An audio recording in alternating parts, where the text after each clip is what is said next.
In the grim farce that is Vladimir Putin's Russia, the tale of Alexei Navalny and his auditory ordeal in the dank confines of a penal colony, forced to endure the incessant drone of pro-Putin pop songs and the Russian autocrat's own speeches blasted at maximum volume, presents a delicious irony that even the most jaded satirist could scarcely invent.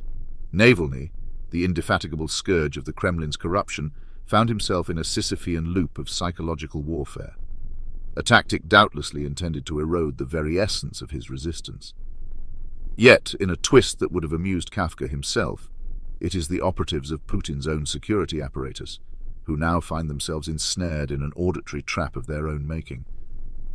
As these diligent guardians of the regime monitor the outpouring of grief and defiance following Navalny's demise, they are subjected to the endless repetitions of Frank Sinatra's My Way, a song that has, through the vicissitudes of fate, become an anthem for Navalny's supporters.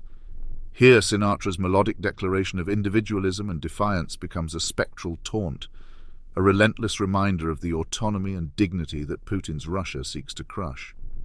The irony is as rich as it is multifaceted. Consider the juxtaposition. Navalny, whose public life was a testament to the pursuit of truth and accountability, subjected to the Orwellian torment of having to listen to paeans to Putin, while those tasked with quashing his legacy are haunted by the crooning embodiment of defiance.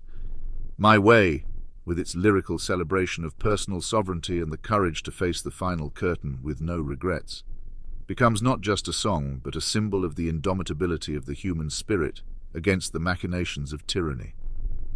The audacity of Putin's operatives, forced to endure Sinatra's anthem as they seek to surveil and suppress any flicker of dissent, would be comical were it not so tragically emblematic of the regime's broader efforts to control thought and expression. Yet in this enforced soundtrack to their surveillance there lies a sliver of poetic justice.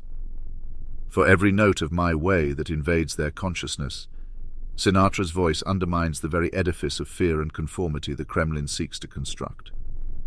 It is a reminder that the human yearning for freedom and authenticity cannot be extinguished, no matter how pervasive the apparatus of state repression. In this saga of music and power, of defiance and control, we find a narrative rich with the absurdities and ironies that define the human condition. Navalny's ordeal and the unintended symphony of resistance that haunts his persecutors underscore the paradoxes at the heart of Putin's Russia. A state that seeks to silence dissent with one hand, while inadvertently amplifying the very ideals it seeks to suppress with the other. Imagine, if you will, the scene within the dimly lit bowels of the FSB, where the air, thick with paranoia and the musk of stale bureaucracy, is suddenly pierced by the dulcet tones of Frank Sinatra declaring, "And now the end is near." One might picture a cadre of Putin's finest, ears pricked as they lean in, not for a whispered secret of state, but for the umpteenth rendition of My Way, wafting from their surveillance equipment. The delicious irony of these operatives, tasked with the solemn duty of stifling dissent, now captive to Sinatra's relentless crooning about a life boldly lived, is a scenario so richly absurd it borders on the sublime. Here we have men who, in their zeal to surveil and suppress, find themselves marooned in a Sisyphean soundscape of their adversaries' making, a kind of auditory purgatory where Sinatra's voice, like some spectral DJ, spins a record of defiance in endless loop.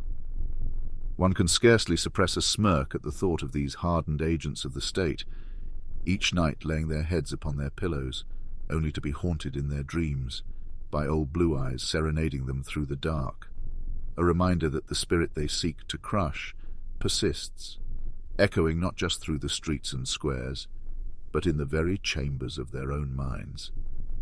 This is the kind of irony that I, were I still among you, would have savoured with a fine Scotch in hand, contemplating the inexorable absurdity of autocrats who find themselves hoist with their own petard. In the relentless replay of My Way within the halls of the FSB, we are reminded that the spirit of dissent, once ignited, finds expression in the most unexpected of ways, echoing through the corridors of power and unsettling those who would silence it.